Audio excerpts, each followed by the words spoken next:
मेरा नाम मीनाक्षी जोशी है। मैं ये गुत्ती पोड़ी बोड़ी पुलिस स्टेशन में हेड कांस्टेबल हूँ। और 2020 में मैंने अपने वर्क से, अपने काम से, नौकरी से रिज़ाइन दे दिया। अब वो कुछ पर्सनल कारण था। अब इस केस के बारे में देखिए, मैं क्या बताऊँ आपको। ये शहर नागपुर जो है बहुत ही शांति वाला शहर है। इतने सालों से मैं यहाँ पे नौकरी कर रही हूँ, 10-15 साल से। मैंने तो यहाँ पे कभी भी कोई मतलब बड़े क्राइम की रिपोर्ट नहीं आई है।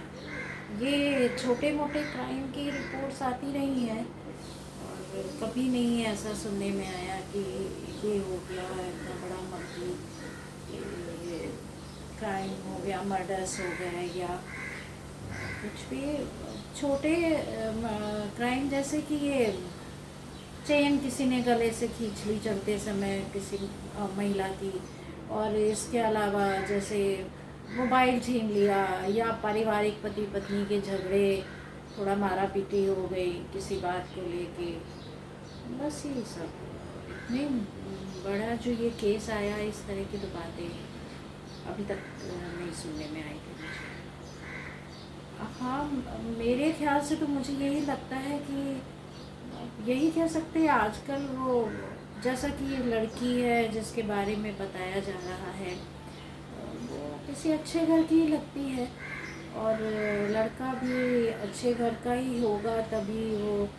और मुझे तो ऐसा लगता है ये आपस में इन लोगों का ये लव और प्यार व्यार का कुछ चक्कर होगा, क्योंकि उन लोगों ने आपस में प्यार किया होगा। और जैसा मेरा अनुमान है कि, और फिर लड़के ने उसको पैसे के लिए ब्लैकमेल किया हो।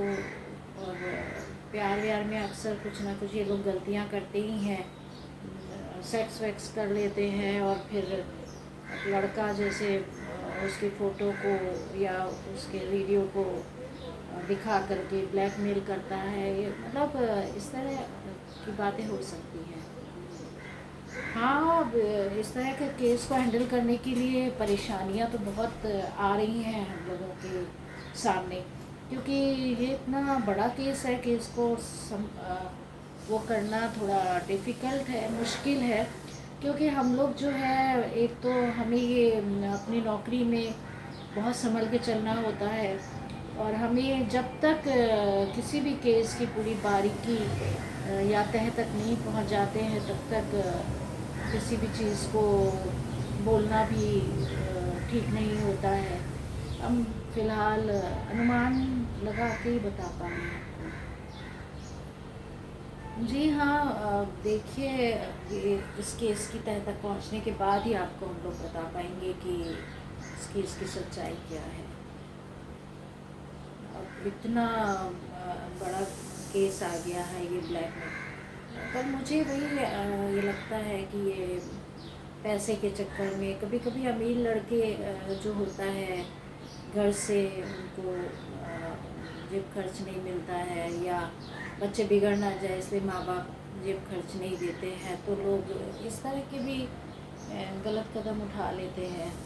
इस तरह की चीज़ें करके उसके बाद ब्लैकमेल करके पैसे ले करके अपने खर्चे निकालते हैं, अय्याशी करते हैं। अब जी हाँ, मुझे तो, पर जहाँ तक है मुझे लगता है ये लड़के ने किसी गलती से मतलब वो मर गई होगी, लेकिन जानबूझ के शायद उसने ना किया हो अपने को बचाने के चक्कर में, या कुछ ऐसा है। ज़्यादा तो मैं इस केस के में नहीं उलझना चाहती हूँ, लेकिन अब चूँकि मैं यहाँ पे इस नौकरी में रही हूँ, बहुत सारे केसेस देखे हैं, और तो गुनाह करने वाले के दिमाग को पढ़ने की कोशिश करते हैं हम लोग। और शायद अब जब तक देखिए इसकी पूरी अच्छी तरह से कार्यवाही नहीं हो जाती है और हम अच्छी तरह से इस पूरे केस को हल नहीं कर लेते हैं, तब तक हम आपको कुछ भी पक्का नहीं बता सकते हैं।